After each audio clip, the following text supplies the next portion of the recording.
Cześć! Witajcie w kolejnej odsłonie zbundlowanych. Tym razem pod lupą przyjrzymy się paczce Bundle Stars The Brutal Bundle.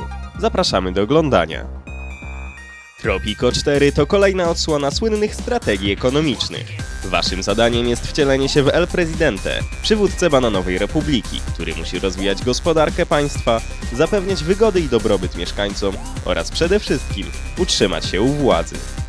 Gra oferuje wiele dróg rozwoju swojej wyspy. Od rolnictwa, przetwórstwa surowców i górnictwa, aż po turystykę. Interfejs jest prosty, funkcjonalny i nie przytłacza. Jedynym problemem jest zbyt mała ilość zmian w stosunku do poprzedniej części z dodatkiem Władza Absolutna.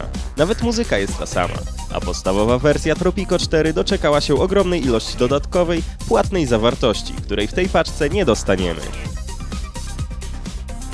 Stealth Bastard Deluxe jest dwuwymiarową platformówką, często określaną jako nieślubne dziecko Metal Gear Solid i Super Meat Boya. Niezwykły to opis, ale i bardzo trafny. Aby przeżyć nie tylko trzeba pozostać w cieniu, ale też być cały czas w ruchu. Nawiązaniem do Meat Boya są nie tylko brutalne i krwawe sposoby uśmiercania bohatera, ale też trudne i wymagające precyzji elementy platformowe. Prosta w założeniach i szalenie wciągająca pozycja. Po przejściu przygotowanych przez twórcę etapów możemy stworzyć własne za pomocą dostępnego edytora, a następnie udostępnić je społeczności lub od razu sięgnąć po te plansze przygotowane przez fanów. Dungeon Bowl. Kolejna po Blood Bowl wersja amerykańskiego futbolu w klimatach Warhammera rozgrywanego w turach. Tym razem jednak gracze mają do dyspozycji tylko tryb wieloosobowy, a o przyłożenie przyjdzie im walczyć zgodnie z tytułem w lochach. Niestety ktoś niezaznajomiony z zasadami jest zdany na siebie. Twórcy nie przewidzieli żadnego samouczka czy możliwości gry z botami. Jedyne pole do nauki stanowi tryb Hot Seat, w którym zmierzymy się z żywym graczem przy jednym komputerze. To jednak nic w porównaniu z tym, że multi jest całkowicie martwe.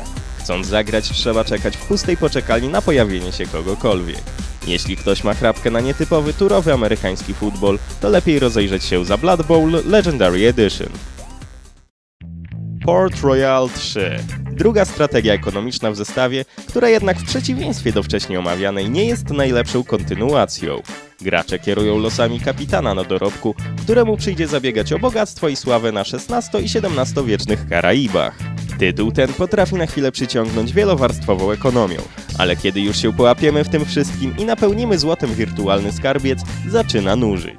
A dzieje się tak dlatego, że nie ma nic więcej do zaoferowania. Bitwy morskie są kiepskie i męczące, a dostępne zadania specjalne nie odbiegają od tego, co wykonujemy normalnie.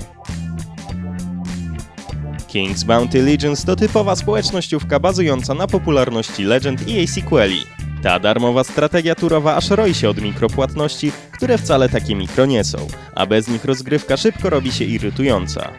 Choć walczy się w miarę przyjemnie i poza uproszczeniami nie odbiega to znacznie od pełnoprawnych tytułów serii, tak w ogólnym rozrachunku trudno rozpatrywać tę grę inaczej niż w kategoriach Pay to Win.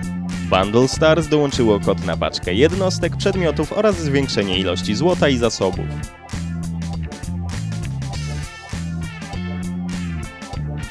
Iron Sky Invasion jest polską produkcją bazującą na filmie Iron Sky. Opiera się też na tym samym rodzaju specyficznego humoru, w czym pomagają pastiszowe cutscenki z udziałem prawdziwych aktorów znanych z filmu. Całość utrzymana jest w konwencji znanej z gier z serii Red Alert. Potyczki z kosmicznymi nazistami wyglądają tak samo, niezależnie od tego, czy mierzymy się z robiącym wrażenie cepelinem, czy podrzędnym myśliwcem. Nieustannie strzelamy, uważając przy tym na odpowiedni zapas energii w tarczach, silniku oraz działkach. Nie jest to jednak żaden problem, bo energia odnawia się szybko i automatycznie. Day One Garry's Incident. Zdecydowanie najgorsza gra w tym zestawieniu. Chcąc nie chcąc wcielacie się w tytułowego Garego, który rozbiwszy swój samolot na tajemniczej wyspie, walczy o przetrwanie w nieprzyjaznych warunkach. Pomysł był dobry i tkwił w nim potencjał, jednak przez całokształt gry nie ma to żadnego znaczenia. Zewsząd atakowani jesteśmy niedoróbkami, byle jakością i topornością walk, sekwencjami QTE, a crafting jest nadzwyczajnie prymitywny. Jeśli dodać do tego słabą optymalizację, korytarzową dżunglę i bugi, to wyjdzie nam gra, której nie warto nawet ściągać. No i wszelkie nieprzychylne filmiki o tym tytule na YouTube są flagowane przez autorów gry, więc jeśli to wydanie zbundlowanych zniknie z sieci, to będzie najprawdopodobniej powodem. Steel Storm Burning Retribution to już stały bywalec bundli i arcade'owy shooter w jednym. Tym razem jednak dostajemy grę z kompletem DLC. Jak to w tego typu produkcjach bywa, prawie cały czas prujemy ołowiem i pozostajemy w ruchu, aby uniknąć ostrzału wroga. Lokacje są w miarę różnorodne, pełne podatnych na eksplozję przedmiotów i gdzieniegdzie porozrzucanych power-upów i nowych broni. Radosne, beztroskie i w miarę wymagające strzelanie do wszystkiego robi się jednak po pewnym czasie monotonne, dlatego lepiej rozegrać kampanię w kooperacji. Jeśli ktoś ma chęć na inne tryby sieciowe, to bez skrzyknięcia paru kumpli się nie obejdzie.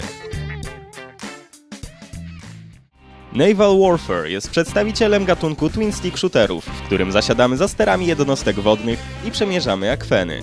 W teorii wiąże się to ze specyficznym arsenałem, z torpedami i minami morskimi na czele. W praktyce jednak nie ma to żadnego znaczenia i gra się w to tak samo jak w każdą inną produkcję tego typu. Ze względu na wolne poruszanie się łodzi, wymiany ognia wyglądają dość nudno, a częste misje eskortowe i obronne skutecznie zniechęcają do zabawy. Sytuację trochę ratują nowe rodzaje statków, ulepszenia oraz bronie, ale i tak, jeśli szukacie lepszej gry z tego gatunku, polecamy Renegade Ops. Trylogia Earth 2150. Zestaw rodzimych strategii czasu rzeczywistego, w skład którego wchodzą gry z następującymi podtytułami: Escape from the Blue Planet, The Moon Project oraz Lost Souls. Największe obawy może budzić w graczach wiek tych gier. Najstarsza ma już 15 lat na karku. Nie straciła ona jednak nic z grywalności. Jest miodnie, satysfakcjonująco i przy tym trudno. Jedynie trójwymiarowa grafika oberwała rykoszetem od upływającego czasu. Każda z części zapewnia 3 kampanie dla różnych frakcji. Graczom sens powiek spędzać będzie potrzeba pozyskiwania surowców, budowania militarnych baz i pojazdów, elektrowni czy prowadzenie prac nad nowymi technologiami. Kolejnym smaczkiem jest możliwość samodzielnego konstruowania nowych jednostek. Całość posiada również polski dubbing. Cały bundle kosztuje $6. Czy więc warto się w niego zaopatrzyć? Jeśli nie posiadacie jeszcze takich gier jak Stealth Bastard, Trylogii Earth czy 4. części Tropico, to bez zastanowienia możecie kupić. Poważniej nad tym się musicie zastanowić, jeśli jednak już te tytuły posiadacie w swojej kolekcji. Reszta gier to w najlepszym wypadku średniaki. To już wszystko w tym wydaniu. Dziękujemy za uwagę i do następnego razu.